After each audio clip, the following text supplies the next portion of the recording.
네, 이처럼 최근 북한 엘리트들의 탈북이 줄을 잇고 있습니다. 생계형 탈북에서 이젠 더 나은 삶을 위해서 탈북을 하는 사람들이 늘고 있는데요. 한편 북한 홍수 지역에서 김일성, 김정일 초상화를 건지려다 목숨을 잃는 사건이 발생해 충격을 주고 있습니다. 오늘 경기대 정치전문대학원 강석승 교수, 세계북한연구센터 안찬현 소장과 함께 자세한 이야기 나눠보겠습니다. 어서 오십시오. 네, 안녕하십니까. 네, 앞서 리포트에서도 전해드렸습니다만 최근 엘리트들의 탈북이 굉장히 부쩍 늘었습니다.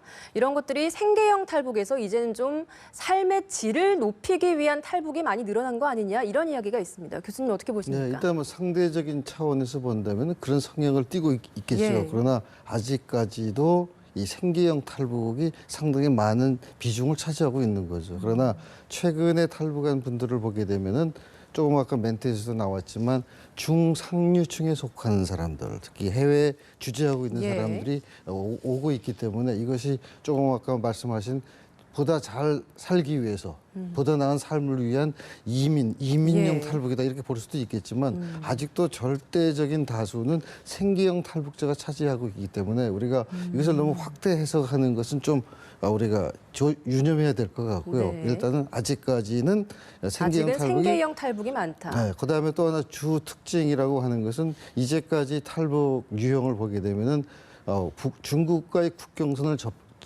접하고 있는 주로 한경북도 내지 네. 한경남도 그리고 양강도 있는 사람들이 많이 왔고 또 이제 여성분들이 한 80% 정도까지 됐는데 예. 지금은 그런 현상이 좀 둔화가 된 것이 김정은이가 집권하고부터는 이 탈북 루트를 상당히 감시 통제를 강화하고 있지 않습니까?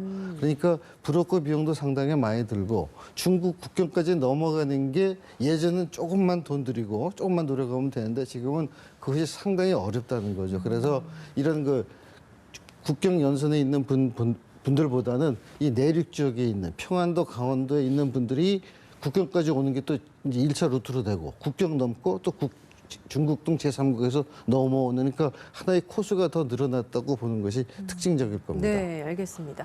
엘리트 집단들의 탈북이 좀 많아졌다는 게 올해 들어서 좀 눈에 띄는 유형 아니겠습니까? 이런 것들을 좀 김정은 체제의 붕괴 균열 조짐이다 이렇게 봐야 되는지 아니면 아직까지 심각한 붕괴 단계는 아니다 어떻게 봐야 될까요? 저는 전자 좀 징조다 그렇게 예. 평가하고 싶은데 왜냐하면은 뭐 아까 말씀드렸신 대로 이제 외교관, 수학용제, 특히 수학용제 같은 경우는 아버지가 교사인데 아야 너는 이 다음에 남조선에 가서 공부해라. 그러니까 자식의 길을 열어주기 위해서 자신이 처벌을 받고 자식이 그렇게 하면 이 아버지가 교사로서 신분을 유지할 수 없고 숙청되지 않겠습니까? 예. 그럼에도 불구하고 자식들에게 그런 기회를 열어주기 위해서 그런 결단을 내렸다는 건 이미 북한 체제에 희망이 없다는 걸 느낀 거고 또 북한 밖으로 나왔던 외교관이나 이런 대표부 대표나 이런 사람들도 탈북을 결심하는 것도 역시 북한 체제에 희망이 없다. 더 이상 네. 김정은 한 5년 체험해 보니까 김일성, 김정일 때와 비교해서 한 5년 체험해 보니까 이게 너무 절망적이란 말이죠. 네. 그래서 자관 지금 통계를 보면은 한 2, 3년 전까지만 해도 김일성 종합대학 북한의 소위 최고 엘리트를 양성하는 김일성 종합대학 출신이 한 5, 6명밖에 안 됐는데 지금 2, 3년 사이에 이 사람들이 통계적으로 한 30명이 넘어섰습니다. 네. 어쨌든 북한 최고 대학의 엘리트들 숫자가 급속히 늘어난다는 건 엘리트들의 이탈이 증가하고 있다는 것이고 북한 노동당 내 분석을 해봐도 김일성 종합대학 출신이 30%나 차지합니다. 근데 이런 사람들마저 이제 북한을 등지고 있고 심지어 뭐 태영호 공사의 부인 같은 경우는 빨치산 가문 아니겠습니까? 예. 이런 걸 볼 때는 제가 김정은 정권을 체험한 엘리트들이 이제 등을 돌리고 있고 그 등을 돌리는 현상은 결국 체제 균열로 나타나고 있는 것이라고 저는 평가하고 싶습니다. 사실 이렇게 고급 정보를 많이 알고 있는 엘리트들이 탈북한다는 건 김정은 정권의 발전 내에도 좀 많은 악영향을 미칠 것 같아요. 그렇죠. 북한은 가뜩이나 이제 이게 폐쇄적이다 보니까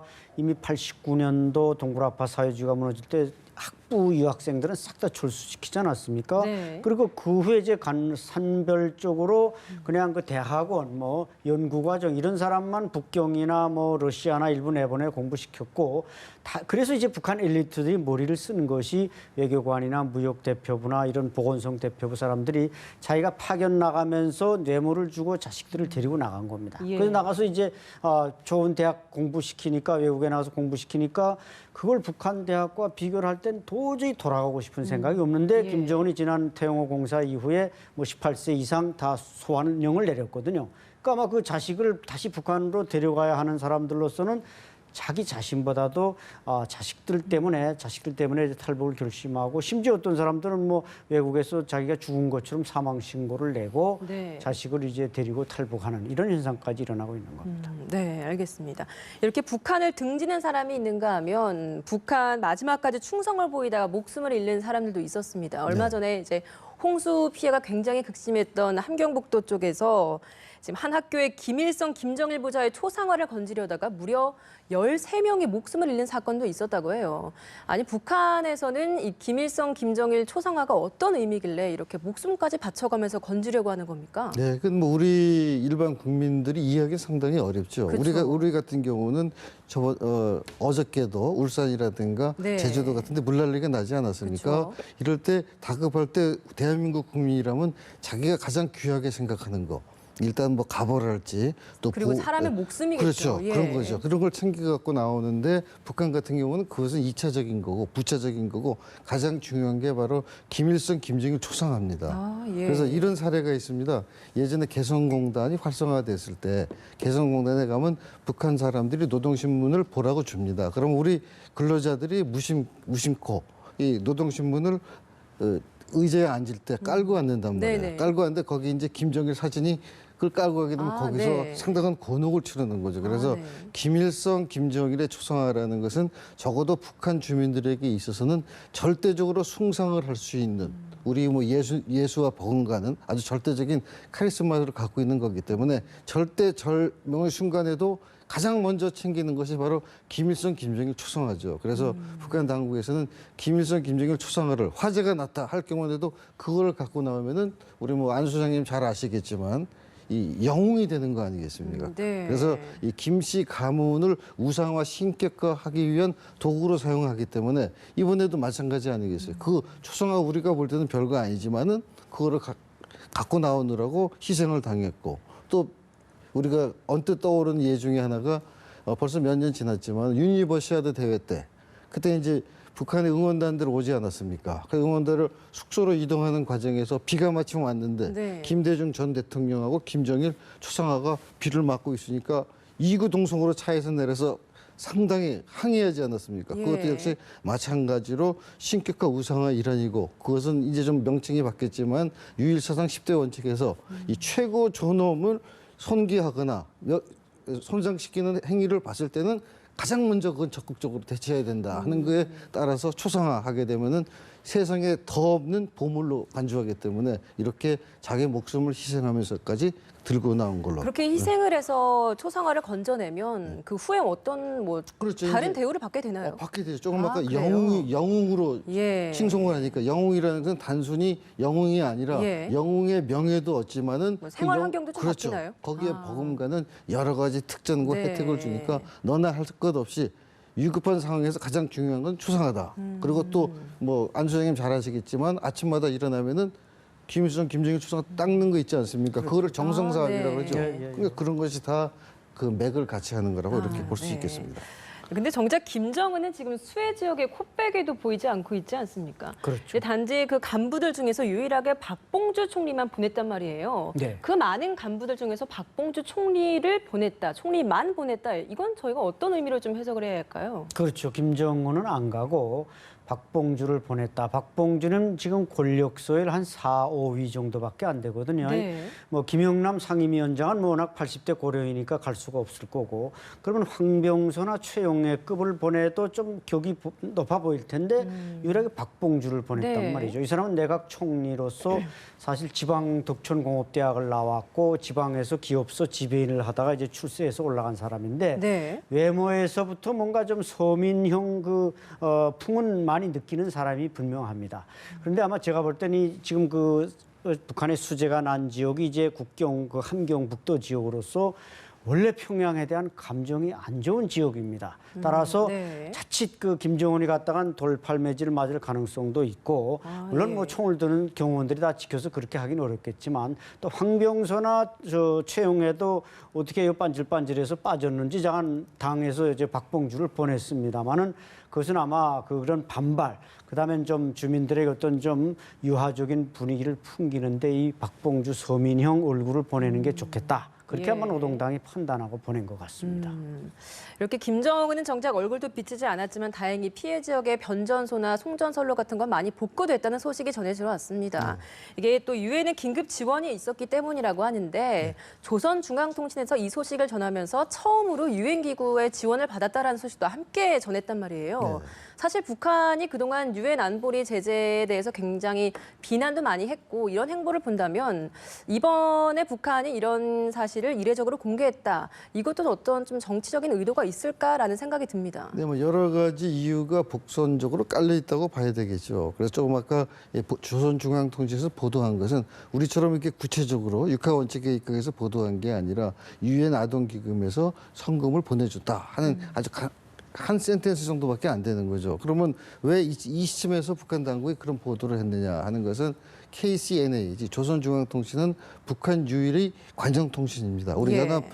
옛날에 연합통신과 네. 마찬가지로. 그래서 일단 국제사회에서 지금 대북 제재가 상당히 힘을 얻고 있지 않습니까? 중국이나 러시아까지도 동참을 해서 이게 순조롭게 잘 이루어지고 있는데 이것을 그냥 놔뒀다가는 자기네들이 상당히 불리하다. 그러니까 무언가 돌파구를 한번 열어보자. 그러니까 이해하기가 어려우니까 우리가 아이러니컬하다 하는 표현을 쓰는데 네. 이 국제사회의 대북 제재라든가 압박의 균열음을 내기 위한 하나의 제스처라고 보면 되겠죠. 북한은 뭐 그런 행태를 상당히 많이 하니까 어떤 면에서는 물타기가 아닌가 이렇게도 해석을 할 수가 있겠습니다. 네. 그래서 이러므로 인해서 유엔에서 지원해줬다. 그러면 각국에서 볼 거 아니겠습니까? 예. 그럼 이 북한 상황이 굉장히 어렵구나. 그러니까 우리도 도와줘야 되겠구나. 여러 유엔이 국제- 도와주니까 우리도 좀 네. 도와야겠구나라는 그런 효과- 분위기를 만들기 그렇죠. 그 위해서다. 효과도 노리고 예. 그런 가운데서 일관된 대북 제재나 압박에 이 균열을 시키거나 이 파열음을 내기 위한 하나의 그 고도의 정치적 제스처다. 이렇게 저는 해석을 하고 싶습니다. 예. 네, 지금 북한이 좀 이례적인 보도를 하는 게 이번뿐만이 아닙니다. 지금 노동신문을 통해서도 황해북도에서 한 제철 공장에서 그 안전 사고가 났던 사실을도 공개를 했거든요. 네. 이것도 좀 보면 그 사고 경위에 대해서 구체적으로 진술을 하진 않았지만 그 당시에 이제 동지를 구하기 위해서 희생을 했다라는 걸 굉장히 많이 보도를 했어요. 그런 의미가 있긴 했지만 이런 안전사고에 대해서 보도를 했다. 이것도 이례적인 거 아닙니까? 상당히 이례적입니다. 북한에 이제 양대 제철이 있는데 함경북도 김책시에 이제 김책제철소, 그다음엔 지금 이제 지적하시는 그 황해북도 송림시에 있는 황해제철소, 예. 이 양대 제철소인데 거기에서 무슨 일을 하다가 이제 어떤 기술자가 자기 동료를 구하고 이제 희생됐다. 그러니까 이 사고 자체가 이제 드러나고 또 동지의 혁명적 동지에 이걸 이제 부각시키려다 보니까 결국 사고 전말도 공개했는데 뭐 동지에만 부각시키고 사고 전말은 완전히 숨겨도 되지만 약간 오픈한 것은 예. 지금 북한에 한 370만 대 핸드폰이 지금 계속 늘어나고 있거든요. 그게 뭐 동영상, 뭐 통, 문자 이게 다 왔다 갔다 합니다. 사진. 그러니까 아마 이런 것도 그냥 열 바에는 동지에만 부각시킬 게라 사고도 적당히 보도하지 않으면 이게 또 확산되거나 예. 확대 해석될 수 있기 때문에 그렇게 보도하지 않았나. 이것이 아마 김여정식, 김여정 지금 선전선동 부부장, 김정은의 동생 김여정식 프로파간다 일종이다. 그렇게 보면 될 것 같습니다. 네, 알겠습니다.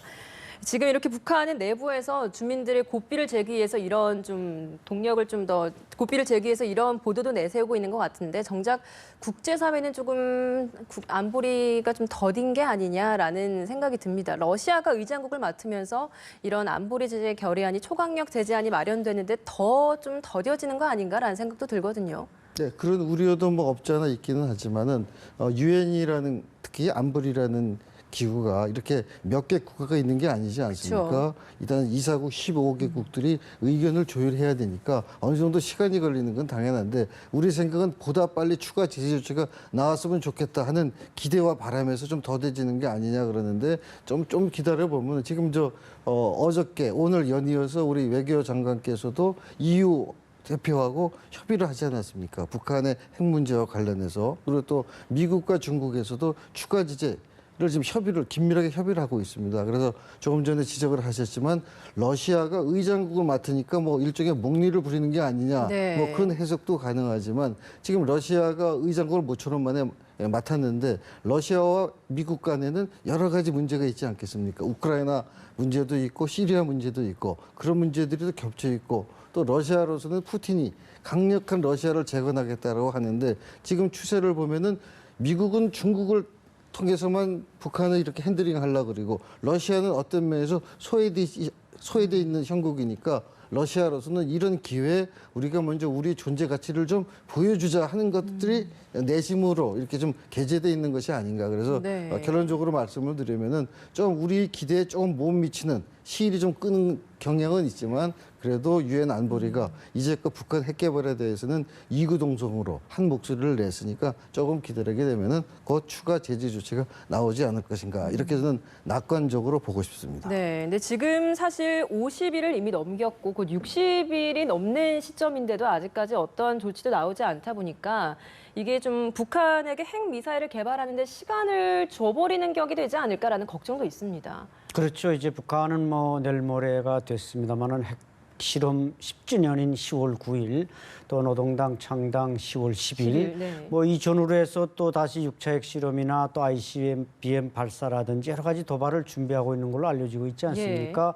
어쨌든 북한 김정은 정권은 제가 볼 때는 지금 힐러리냐 트럼프냐 하는 이런 치열한 미국의 선거를 관망하면서 아마 그래도 힐러리가 안 되기를 바랄 가능성이 높습니다. 힐러리가 되면 더 대북 제재가 강경해질 수 있고 보다 적극적일 수 있기 때문에 그 전에 뭔가 다 자신들의 핵 개발과 모든 그 발사 투발 수단들을 완성하겠다 이렇게 지금 서두르는 것 같은데 어쨌든 북한이 그렇게 단시일 내에 모든 것을 완비한 기술적인 고지를 점령할 수는 없겠습니다만은 예. 미국의 워싱턴의 그 동향을 주시하면서 잠깐 서두르는 것만은 분명하기 때문에 유엔 제재나 이런 것들도 중국이나 러시아의 변수가 있겠습니다만은 빨리 조직적이고 체계적으로 제재를 가해야지 이게 느슨했다가는 이제 큰 코 다칠 수가 있습니다. 네. 이 안보리 차원에선 대응이 좀 어느 정도 지지부진하지만 개별 국가 간의 좀 움직임은 좀 있는 것 같습니다. 당장 그 미국 의회도 북한 인권법을 5년 연장하는 방안을 추진 중이고요. 영국 정부도 공식 문서에서 이 조직적이고 체계적인 인도주의 범죄가 존재하는 국가다라는 이야기를 또 명시를 했어요. 네. 이런 것들로 인해서 좀 북한의 김정은을 국제형사재판소에 불러내는데 좀 더 한몫할 수 있지 않을까라는 기대도 해보는데 어떻습니까? 그렇죠. 뭐 자료는 충분하고 증인 충분하고 문제는 이 ICC 국제형사재판소의 권한이 그 말하자면 이 여론이나 이런 걸로는 얼마든지 질타할 수 있지만 어느 나라 지도자를 이게 끌어내서 법정에 세우는 것은 쉽지 않다. 그러나 또 케이스가 전혀 없는 건 아니죠. 네. 우리가 캄보디아에서 그 킬링필드, 폴보트라든지 키우 삼판이라든지 이런 사람들의 대량 학살에 대해서는 35년 만에 법정에 세웠단 말이죠. 북한이라는 나라가 워낙 폐쇄적이고 중국이나 러시아의 비호를 받고 있습니다만은 북한에서도 뭐 레짐 체인지나 또 레짐 콜랩스, 체제 붕괴나 체제 변화가 올 경우에는 김정일을 세우는 그런 날이 올 수도 있겠지만 현 상황에서는 좀 물리적으로 어려움이 있고 그것은 하나 여론으로서는 지금 상당히 비등해 있다고 볼 수 있겠습니다. 네, 알겠습니다. 오늘 말씀 여기까지 듣겠습니다. 지금까지 경기대 정치전문대학원 강석승 교수, 세계북한연구센터 안찬일 소장이었습니다. 고맙습니다. 감사합니다.